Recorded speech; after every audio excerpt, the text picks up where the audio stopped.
Welcome to JPL in 30, the highlight show for the Jamaica Premier League.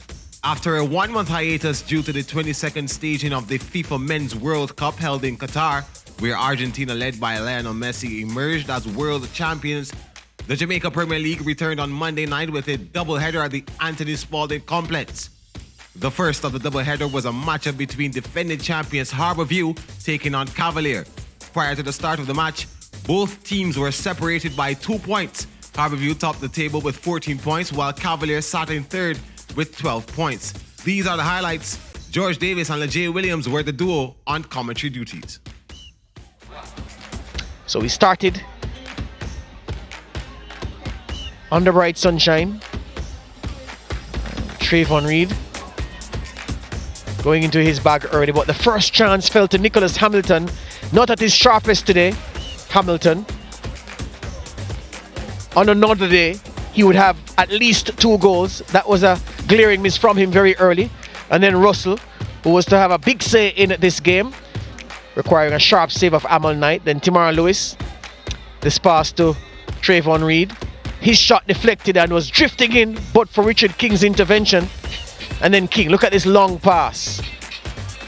And Genie Talbot getting himself into a knot. Well, getting himself in a knot. Who wasn't in a knot? Orlando Russell. Accepted the gift with glee around the goalkeeper, firing into the empty net.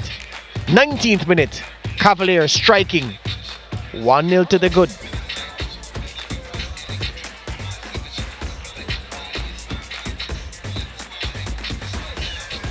Lewis once again. Harbourview had several corners. A sharp save required by J.D. White. Allen was on the line offering him protection. And then Hamilton links with Trayvon Reed. And look at this. Just a gentle cross that for some reason Dwayne Allen was so spooked that he slashed this beyond his goalkeeper. And that's how Harbourview got their equalizer. Poor old Dwayne Allen scoring the own goal. Atkinson. Powerful strike. Amal Knight got 2 hands to it. We got both hands to it. Allen with this corner. Colin Anderson with the header. Oderland Harding with the headed clearance. So defenders doing very well in this game. Helping to keep Cavalier at bay, their captain. And then Gadale Irving. Amal Knight with another save. And then this was the chance of the game from Trayvon Reed to Nicholas Hamilton. You would have bet a lot that Hamilton would have found the net from that distance. But he can't believe he'll not sleep well tonight, the young man. What do you feel about your performance? I was good, basic. Just really breaking up play and passing the ball simple, go forward. Do you think that had a good effect on your team and tried to disrupt what Cavalier were trying to do? It did. My role today was to really help them go forward, focus on number 10, and as I said, break up the play. Cavalier, they're a dangerous team. You got the draw in the end. But what do you feel about your team's performance on a whole?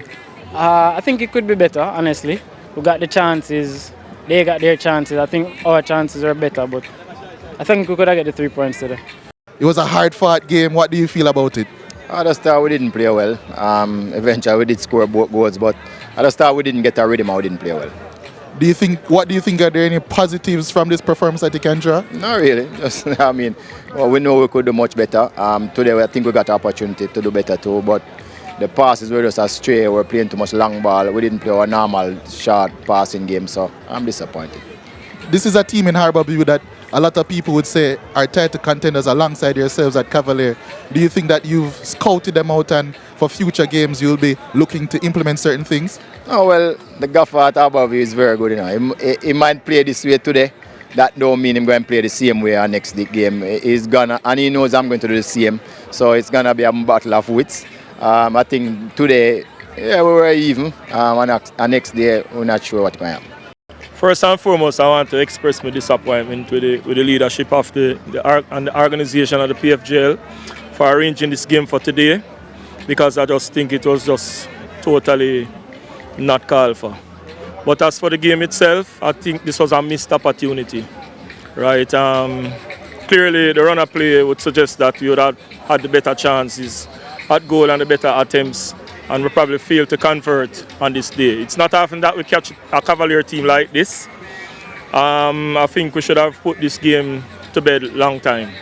Before the game, you mentioned that subs may be the way in order that you could win this game or change this game.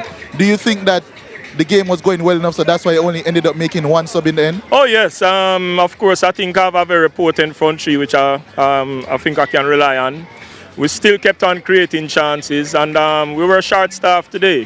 So in terms of bringing persons from off the bench, we were very short on attackers, mostly midfield players. We were okay defensively. We would have wanted probably an additional person. Had other persons been available, then probably more changes would have been made up front. You spoke about your front three. They're very potent. In this case, Nicholas Hamilton missed the chance at the end. What do you say to him after that? Yeah, well, he has to just wheel and come again. He's playing against his whole team. I don't know if he probably wanted to make absolutely sure that he converted this one. But he just needed to just tell himself that this is another chance that he's getting and just kindly slot it away. It happens to us sometime, but in the scheme of things, it would have been good had he scored, because it would have made a statement. Both the Stars of the East and Cavalier were playing their 7th game of the season and desired a win to continue their good form prior to the early break in the season. We take our first break. JPL in 30, Match Week 7.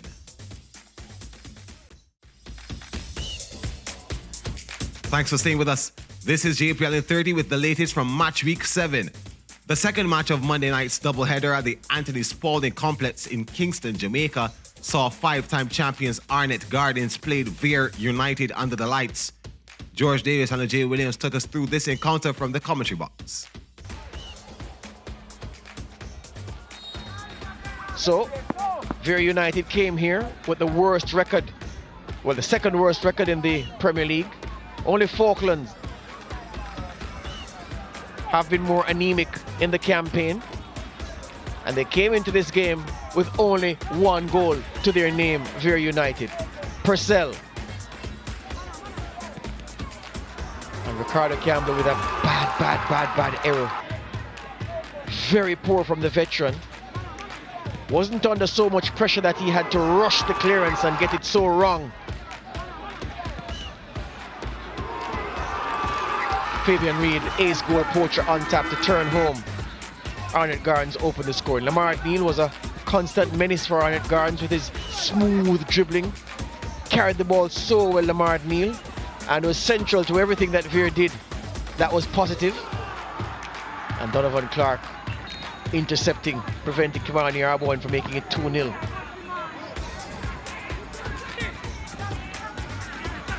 Clark again. Shot on the turn, easy for Eric Edwards.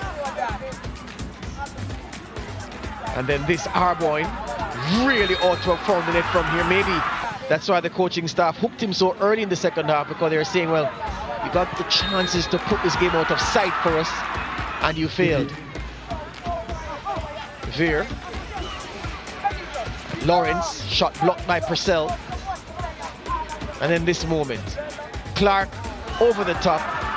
And Eric Edwards, only he will know, only he knows what happened in this moment. Only he knows why such a simple ball was too hot for him to gather. And Orlando Lawrence running through. The easiest goal he will score at any level of football, at any time in his life, let alone career.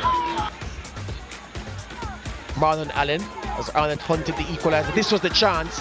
Marlon Martin. The ball wouldn't sit properly for him. And a nothing attempt in the end. What do you make of your performance, first of all? It was a great performance by me. I just work hard in training and come play good.